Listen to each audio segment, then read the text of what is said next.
Quero falar hoje sobre o dicionário Kazar, de autoria do Milorad Pavic, que nasceu na antiga Iugoslávia, em Belgrado, então hoje é Sérvia, especialista em barroco, professor universitário, mestre em literaturas sérvias dos séculos 17, 18 e 19.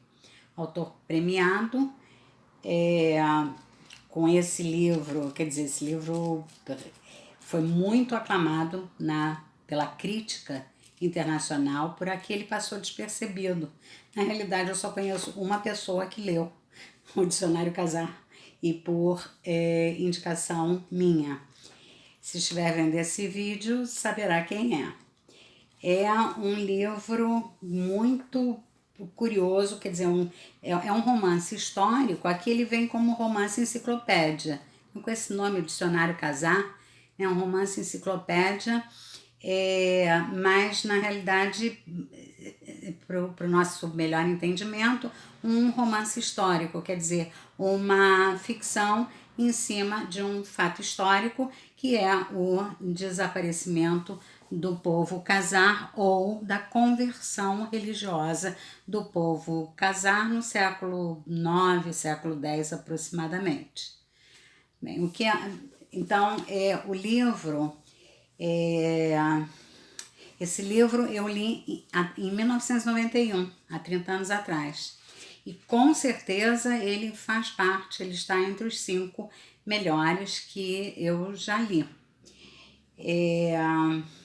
Ele é um livro muito original e ele junta, né? Ele é um hipertexto que ele consegue acumular mito com história, com parábolas, com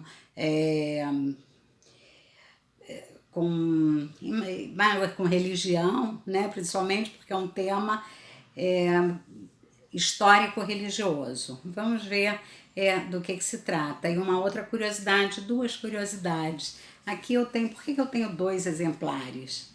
Né? Quer dizer, nós temos aqui edição masculina, Dicionário Kazar, edição masculina, e o Dicionário Kazar, edição feminina. Essa é uma curiosidade, vou explicar daqui a pouco. E a outra curiosidade é que a frente e o verso são iguais, né? E ele diz que essa cópia, né, de frente e verso, num determinado momento, na introdução, ele diz que o livro pode ser lido de trás para frente, mas não pode não, por causa de uma conta. Tem uma conta que aparece, uma contagem, né, que aparece no final, e que a explicação dela só está no início. Ele diz que pode ser lido de trás para frente porque ele divide o livro em 3 relatos. O que é o relato? Vou ver aqui no índice para ver direitinho como é que ele nomeou. É o relato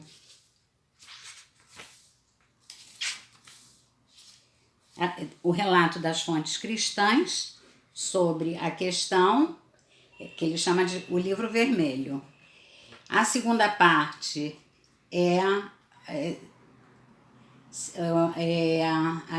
o livro verde, que são as fontes islâmicas do mesmo fato, e a terceira parte, o livro amarelo, que são as fontes judaicas sobre a questão Kazar.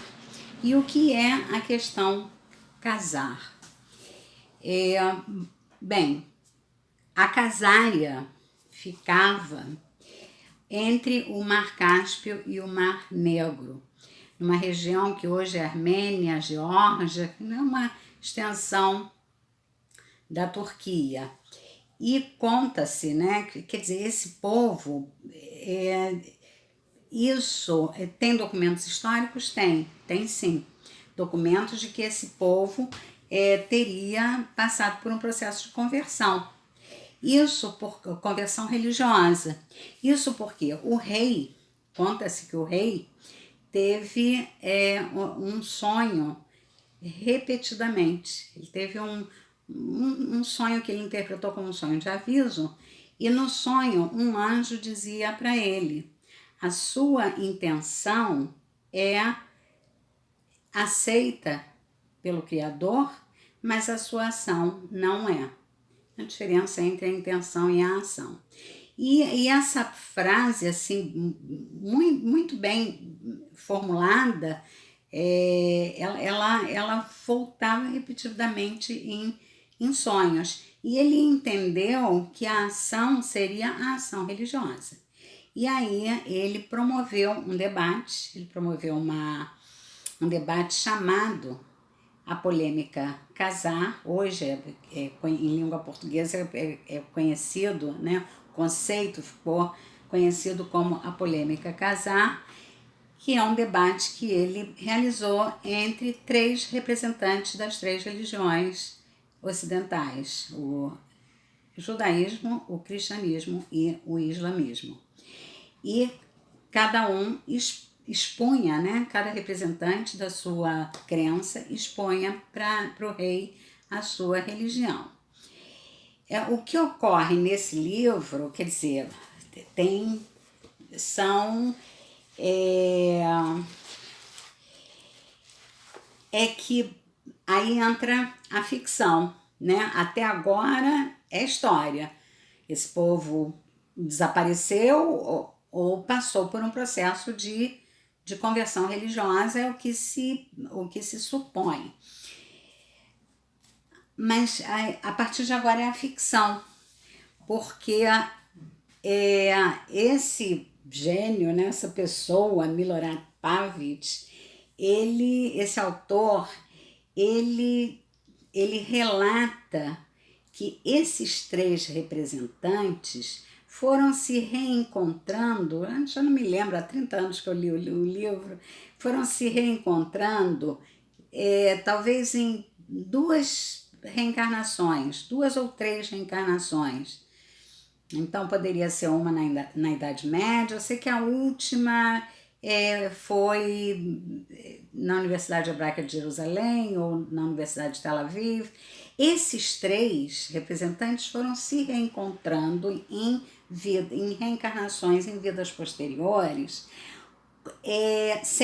só que eles não sabem que eles são os representantes da polêmica casar original, mas o leitor sabe. E eles continuam debatendo, quer dizer, a última, que é a dos nossos dias, né, ambientado nos anos 80, foi quando esse livro foi publicado. Então ele levou a última encarnação até o final, até em tempo real da escrita do livro. Com debates, quando prosseguem os debates entre as 3 religiões e prosseguem as suposições sobre a polêmica casar.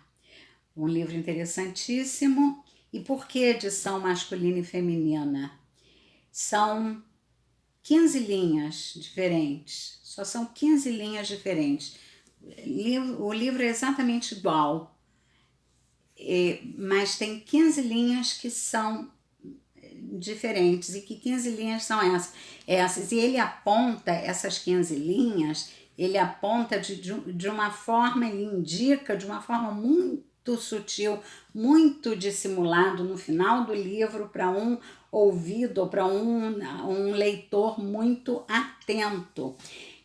Qual é a diferença da edição masculina para a edição feminina? Trata-se da leitura de um documento pergaminho, de um documento antigo, né? Manuscrito, um pergaminho antigo, um manuscrito antiquíssimo, e a mesma personagem, que é uma professora da Universidade Hebraica de Jerusalém, ficção, tá? Estamos no terreno da ficção.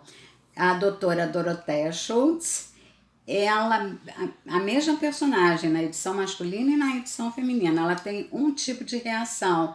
Ao ler o manuscrito, na edição masculina, diferente, ela tem uma reação diferente da reação que ela tem ao ler o manuscrito na edição feminina.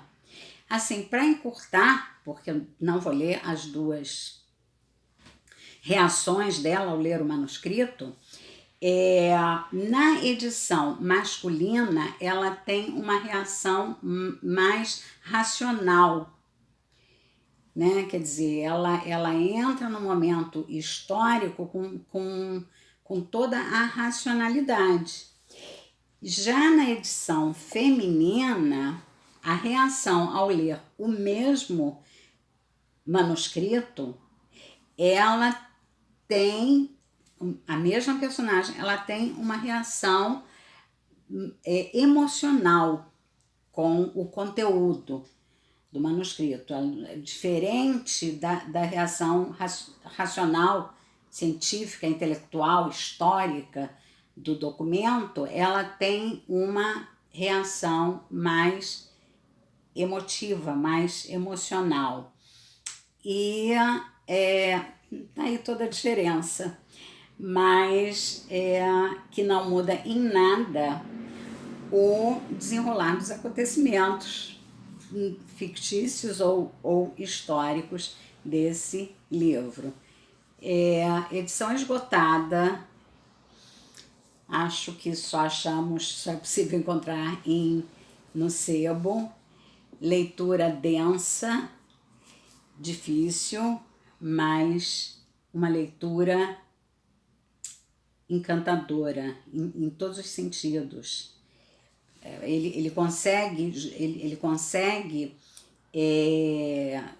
fazer caminhar juntos o espiritual e o histórico, né? A tradição e a história, a lenda, o mito e a história com H maiúsculo conhecida. Então, uma genialidade, e ele não tem nenhum compromisso com linearidade ou com sequência ou com continuidade. É um livro magistral, encantador, dá vontade de reler, né? Aí fico aqui olhando, tirei da prateleira, reli algumas partes e fico feliz em comentar com vocês. Se alguém mais já leu o Dicionário Casar, comenta aí pra gente conversar, ok? Tchau, tchau. Obrigada por ouvirem e até o próximo vídeo de literatura.